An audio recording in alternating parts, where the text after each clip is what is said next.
은퇴하면 그냥 좀 절약해서 살면 되지 않나요? 이런 말 많이들 하죠. 그런데 막상 퇴직하고 나면 생각보다 쓰지 않을 수 없는 돈이 많아집니다. 병원비, 부모님 용돈, 자녀 결혼 지원, 갑자기 고장 나는 집안 물건들. 그리고 그때 깨닫게 되죠. 이게 과연 절약한다고 될 문제였을까? 그런데 반대로 상위 1%의 사람들은 은퇴 후에도 삶의 질을 유지하기 위해 월 1,000만 원 가까운 생활비를 쓴다는 얘기를 들으면 우리 같은 보통 사람들은 마음이 무거워집니다. 나도 준비했어야 했나? 내 노후는 괜찮은 걸까? 이런 생각 말이에요.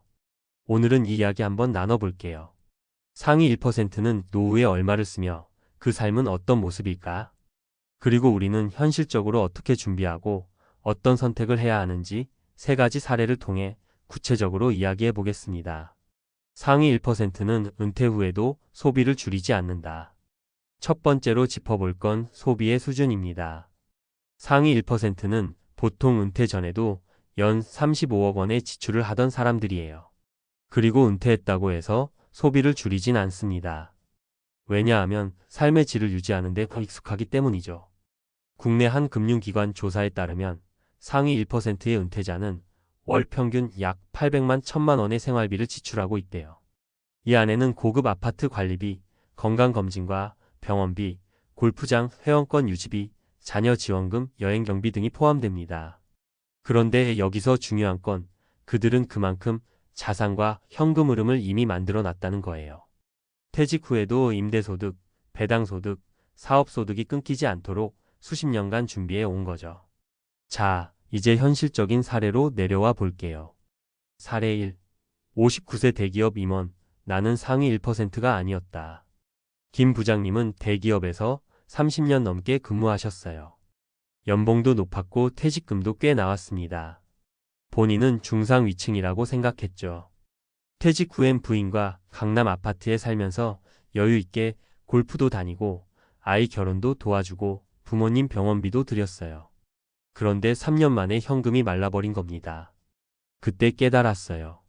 나는 상위 1%가 아니라 그냥 고연봉 근로자였다는 걸요. 고정소득이 없고 준비된 자산에서 계속 빼쓰는 삶이 얼마나 불안한지를 뼈저리게 느꼈다고 하더라고요.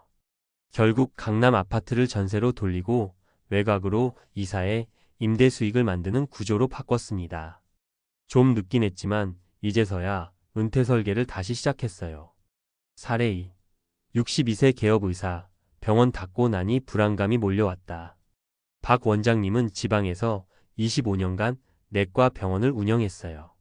매달 2천만 원 넘게 수입이 있었고 부동산도 몇 채 있었습니다. 은퇴를 결정하고 병원을 정리하면서는 마음 한켠에 여유가 있었죠. 이제 좀 편히 살아도 되겠지. 하지만 1년 뒤 자녀 유학비와 고정지출, 의료비가 눈덩이처럼 불어나면서 불안감이 시작됐습니다. 특히 고정적인 현금 흐름이 없다는 사실이 스트레스였다고 해요. 그래서 결국 부동산 중 하나를 정리하고 그 돈으로 배당형 ETF에 분산 투자를 시작했습니다. 지금은 매달 500만 원 정도 들어오니까 마음이 좀 놓여요. 앞으로 2030년은 살아야 하니까 소득원은 꼭 있어야 하더라고요. 사례 3.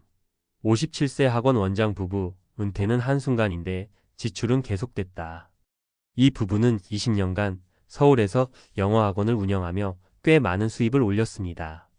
둘이 합쳐 연 3억 원 가까이 벌었고 퇴직 전 아파트도 상환했죠. 하지만 코로나 이후 학원 운영이 어려워지면서 조기 은퇴를 선택하게 됩니다. 처음엔 이 정도면 평생 쓸 수 있지 싶었어요. 그런데 한 달에 700만 원 이상이 나가는 거예요. 차 유지비, 부모님 병원비, 아이들 등록금, 생활비. 1년 만에 생활비 규모를 반으로 줄이기로 결심했고 지방 전원주택으로 이주해 생활비를 줄이고 작게 농사도 지으며 새로운 소득도 만들기 시작했습니다. 상위 1%처럼 살 순 없지만 나름의 방식으로 균형을 찾고 있어요. 진작 이런 걸 준비했더라면 더 여유로웠겠죠. 당신은 어떤 은퇴를 준비하고 있나요? 이제는 단순히 돈을 얼마나 모았냐가 아니라 은퇴 후에도 현금이 흐르는 구조를 만들어놨는지 삶의 수준을 조절할 수 있는 유연함이 있는지가 중요합니다. 상위 1%처럼 살고 싶다면 그만큼 투자와 준비가 필요하고 중산층이라면 소득원 다변화, 지출 최소화, 지속 가능한 소비 구조가 꼭 필요하죠. 마무리하며 자, 다시 물어볼게요. 상위 1%는 노후에 얼마 쓰고 살까? 그보다 더 중요한 질문은 이겁니다. 당신은 그 삶을 감당할 준비가 되어 있습니까? 지금이라도 늦지 않았습니다. 본인의 삶에 맞는 은퇴 설계를 다시 점검해 보세요. 지금의 작은 결단이 10년 뒤 삶의 질을 완전히 바꿔놓을 수도 있으니까요. 노후엔 최소 10억 있어야 해요. 이런 말 한 번쯤 들어보셨죠? 하지만 이 숫자는 근거 없이 공포를 조장하는 경우가 많습니다.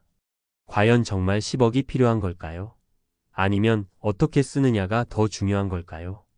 오늘은 과학적 근거와 실제 통계, 그리고 사람의 심리와 뇌의 작동 방식을 기반으로 현실적인 노후 준비 방법에 대해 얘기해 보려 합니다. 1. 얼마가 필요한가? 보다 매달 얼마가 들어오느냐가 중요하다. 우리는 보통 목표 금액 중심의 은퇴 계획을 세우죠. 나는 60세까지 10억을 모을 거야. 그런데 금융학에서는 이보다 더 중요한 기준이 있습니다. 바로 현금 흐름 캐시플로우입니다. 10억을 모았더라도 지출 구조가 불안정하면 10년 안에 고갈될 수 있어요. 반면 2억밖에 없어도 매달 30만 400만 원의 안정적인 소득이 있다면 더 안전한 노후가 가능합니다. 실제 통계 2023년 통계청의 고령자 통계에 따르면 60대 가구의 평균 소비 지출은 약 250만 원입니다.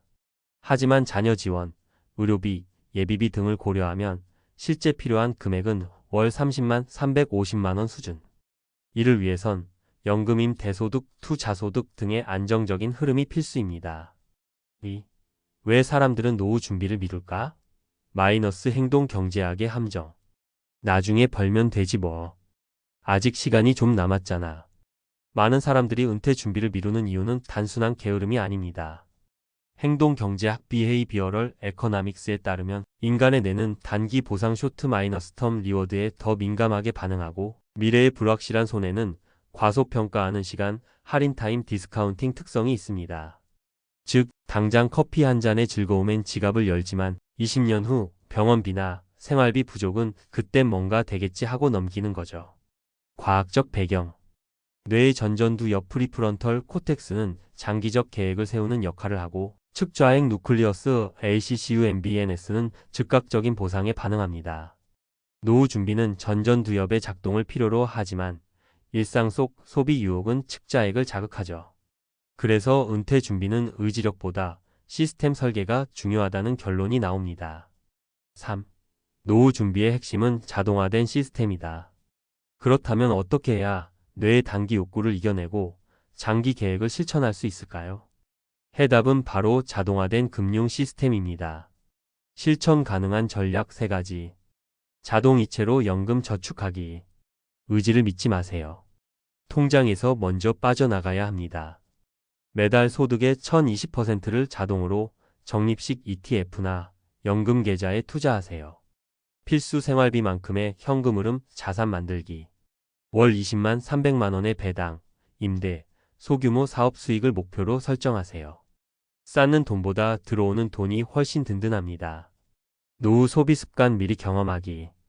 지금부터 한 달에 200만 원으로 살아보는 시뮬레이션 해보세요. 부족함이 보이면 소비를 줄일지 수입을 늘릴지 전략이 나옵니다. 결론 숫자가 아닌 구조를 바꿔야 산다. 노후엔 10억 있어야 해요. 라는 말에 휘둘리지 마세요. 진짜 중요한 건 그 돈이 어떻게 흘러들어오는가입니다. 그리고 우리는 단기 욕구에 끌리기 쉬운 존재이기 때문에 의지력보다 시스템, 결심보다 습관, 계획보다 구조 설계가 핵심입니다. 마무리 한마디. 지금 준비하면 충분합니다. 그리고 그 준비는 생각보다 거창하지 않아도 돼요. 매달 일정한 수입 흐름을 만들고 소비를 점검하고 시스템을 만드는 것부터 시작하세요. 상위 1%처럼 살 필요는 없습니다. 하지만 불안에 휘둘리지 않는 노후, 그건 여러분도 충분히 만들 수 있어요.